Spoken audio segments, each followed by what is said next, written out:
The third tool, the fire starter. First I'm going to show you how, then I'm going to tell you why.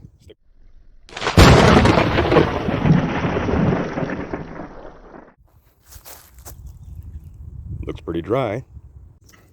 Taking a dry round piece of wood, I'm going to split it into a couple different pieces here.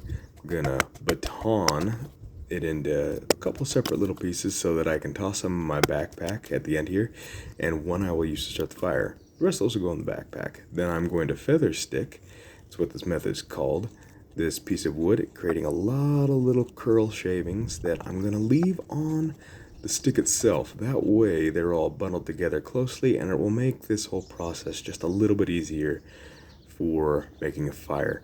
I'm going to go ahead and bundle all the little shavings that fell off and the shavings that are still on that piece of wood together.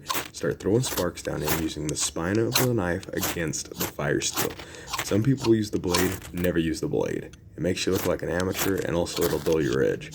So start throwing those sparks down in, apply a little bit of breath, and a little flame does kick up. It doesn't show up very well on this video, but the fire would be started with this little bundle right here. It's a pretty easy method to do, doesn't take a whole lot of time, and it's wise to practice it so that you can effectively use this in the field.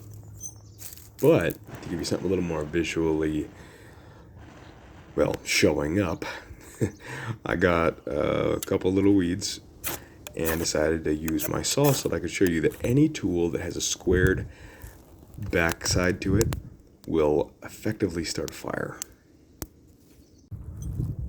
The third tool that I always carry with me, fire steel. Now, the first tool and the second tool was a knife and a handsaw. The fire steel is the third because if I get stuck out overnight or anything like that, I want to be able to start a fire. Now, why a fire steel?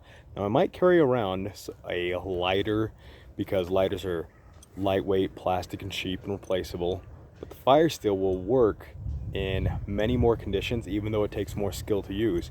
And you want one like this, not the little cheap ones that are sold at a lot of hardware stores where the bar is small and it sits in a brick that is a fire starter. Those do work, but one of these is a much better item to carry because one of these throws a lot more sparks and it will last you a lot longer and give you more time to practice, as well as something more stable to hang on to when you're working.